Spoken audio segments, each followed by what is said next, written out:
Et bonjour, vous aimeriez avoir un DU comme moyen de contraception, mais vous avez peur d'avoir mal lors de la pause? Eh bien, bienvenue dans cette nouvelle vidéo. Mais avant d'aborder ce sujet qu'on me demande si souvent, eh bien, je me présente si jamais vous ne me connaissez pas. Je m'appelle Charline, je suis sage-femme et je donne sur les réseaux sociaux de l'information ludique et accessible sur la grossesse et la gynécologie. Et je remercie mon partenaire CMACCare qui me permet de faire cette vidéo pour vous informer encore plus. Alors, la pose du stérilet. DIU au cuivre, DIU hormonal. Je vous remets juste ici la vidéo que j'ai faite sur le sujet. Comment on fait pour poser un stérilet? C'est juste ici. Est-ce que c'est possible d'avoir une pause sans avoir mal? C'est possible. Est-ce que c'est possible que la pause soit gênante? C'est possible aussi. Est-ce qu'il y a des personnes qui ont eu très mal lors de la pause? Oui, ça arrive. Mais quand même, je voulais juste vous rappeler que les histoires dont vous vous souvenez le plus, ce sont les histoires des personnes qui ont eu mal, mais promis, au quotidien, au cabinet, la plupart des personnes repartent en disant « Ok, plus de peur que de mal ». Mais alors comment on fait pour se préparer en avance et se dire « Je mets toutes les chances de mon côté pour ne pas avoir mal parce que vraiment j'aimerais ce moyen de contraception et ce serait trop bête de ne pas le choisir juste entre guillemets à cause de la peur d'avoir mal ». Eh bien voici 6 conseils pour vous détendre pour la pose du stérilet. Et je vais agrémenter ces conseils avec des petits conseils que vous m'avez partagés. Je sors mon téléphone lors d'une FAQ sur Instagram. D'ailleurs, je vous invite à me suivre sur Instagram si ce n'est toujours pas fait. Je vais agrémenter ça de vos réponses à vous parce que vous m'avez appris des choses. Franchement, il y a des choses que je vais mettre en place avec mes patientes. Merci pour les suivantes.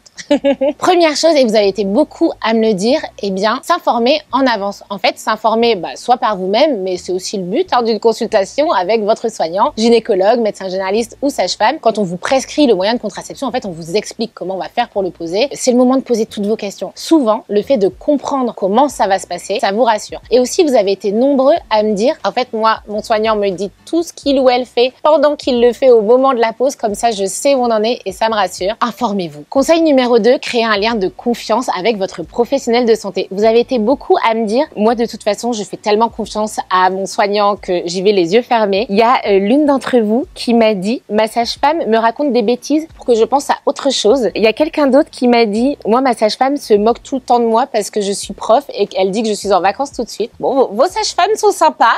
En fait ça paraît rien entre guillemets, mais en fait ça fait tout. Le lien que vous avez avec votre professionnel de santé fait que vous arrivez détendu, fait que vous lui faites confiance. Et vraiment, cette relation, n'oubliez pas qu'une relation, c'est forcément à deux. Donc, premièrement, oui, il y a une part de ce que vous mettez dans la relation, mais aussi, vous avez le droit de prendre le temps de trouver la professionnelle qui vous correspond pour que ça se passe le mieux possible. Conseil numéro 3, eh bien, ça peut être tout simplement de prendre des antidouleurs, mais ça, c'est aussi le but de la première consultation. Votre soignant vous prescrit parfois des antispasmodiques de sorte à ce que l'utérus ne contracte pas trop lorsqu'on pose le stérilet. Et ça aussi, vous avez été beaucoup à me dire, oui, moi j'ai pris ça, mais je peux pas vous dire le nom du médicament, mais vous pouvez prendre des médicaments que votre soignant vous aura prescrit. Alors ça, c'est un truc que vous ne m'avez pas dit, mais moi je vous le dis et votre soignant vous le dira. Parfois aussi, lorsque vous avez peur de la pause, on va vous conseiller de poser le DIU pendant vos règles ou pendant votre ovulation parce que c'est un moment où le col de l'utérus est un peu plus perméable, soit de sorte à laisser les spermatozoïdes traverser votre col, de sorte à les féconder un œuf, soit pour que le sang s'écoule lors de vos règles. Et donc, ça peut être parfois plus simple de passer le col de l'utérus à ce moment-là. Et pour celles et ceux qui n'ont plus leurs règles, parce que par exemple vous avez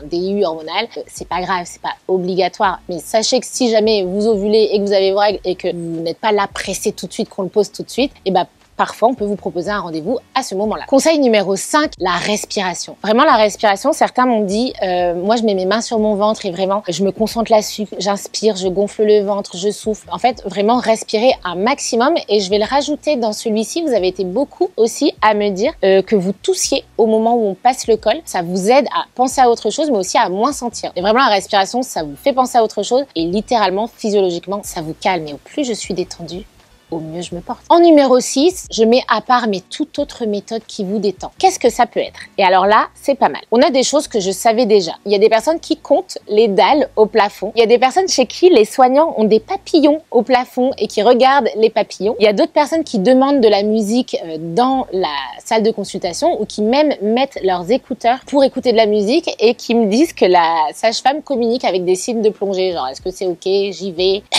Tousser, pose du stérilet. Je ne sais pas. En fait, là, j'invente les signes. Je ne sais pas. Si vous faites des signes à vos patientes, mettez-moi en commentaire ce que vous mettez comme signe, car je ne parle pas plongée en pause de stérilet, j'avoue, j'ai les mains prises un petit peu. Il y a des sages-femmes qui proposent des bouillottes. Ils font chauffer des bouillottes et hop, petite bouillotte sur le ventre au moment de la pause du stérilet. J'avoue que ça, je ne le faisais pas. Aussi, alors ça, j'en ai déjà entendu parler, je le fais pas encore, mais à ce qui paraît, ça fonctionne hyper bien. Eh bien, c'est une sucette, de donner une sucette aux patientes. Vous pouvez en prendre une. Et c'est fou parce qu'on n'y pense pas forcément pour les adultes, alors que c'est un truc qu'on fait chez les enfants souvent quand on doit faire des piqûres ou des actes un peu sensibles. Le fait de prendre du sucre, vraiment, ça peut diminuer la douleur. Et vraiment, le sucre a une action sur la douleur. Donc, venez avec votre paquet de schtroumpfs.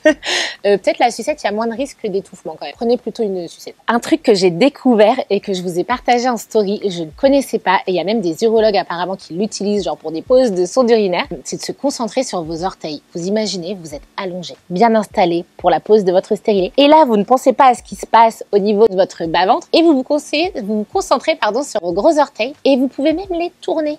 Je tourne, bon ça c'est votre gros orteil, je tourne mon orteil et je me concentre là-dessus. Et franchement, si vous essayez et que ça fonctionne, dites-le moi. Moi je l'essaierai avec mes patientes prochainement parce que je l'ai pas encore fait, parce que je viens de le découvrir là grâce à vous. Mais vous avez été nombreux à m'en parler, donc tentons. Parfois ça peut aider, si c'est pas trop inconfortable pour vous, d'arriver vessie pleine lors de la pose du DU, parce que la vessie peut aider à ce que l'utérus soit plus facilement dans l'axe. Et autre chose aussi, parfois la partie la plus désagréable, c'est la pose du spéculum, parce que c'est le début de l'examen et parfois vous êtes un petit peu tendu. Vraiment, je le rappelle, j'ai déjà dit dans d'autres vidéos, mais le spéculum, vous pouvez demander à l'insérer vous-même. Comme ça, vous le mettez tranquillement. Rappelez-vous qu'on ne se fait pas mal soi-même et c'est, je vous assure, assez surprenant. Les patientes arrivent elles-mêmes à tomber pile poil au niveau du col. Je vais pas parler non plus de la position gynécologique, mais peut-être que votre soignant, selon sa table, va plutôt vous proposer les étriers ou les pieds posés plus bas. Mais vous avez le droit aussi de juste dire si vous êtes mal installé. Et peu importe la position, pensez bien à bien arrondir le dos, hop, basculer le bassin et relâcher les fesses surtout et relâcher la tête. Et après, bien évidemment, il y a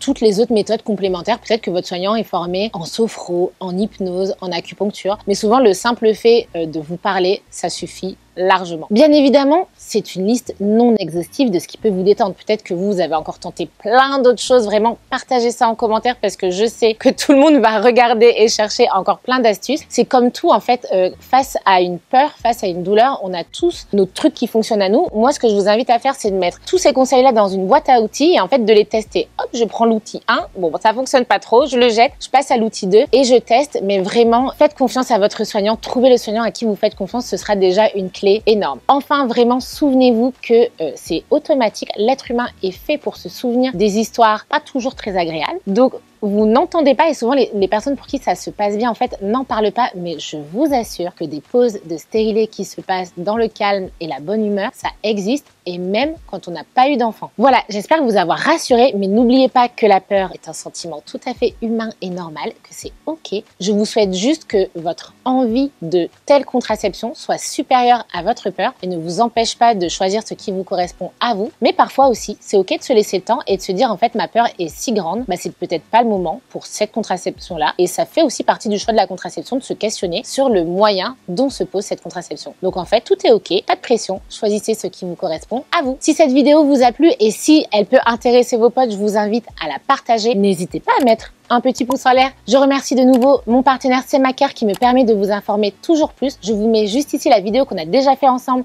sur les règles abondantes. Et moi, je vous dis à dimanche prochain, 10 h pour la prochaine vidéo.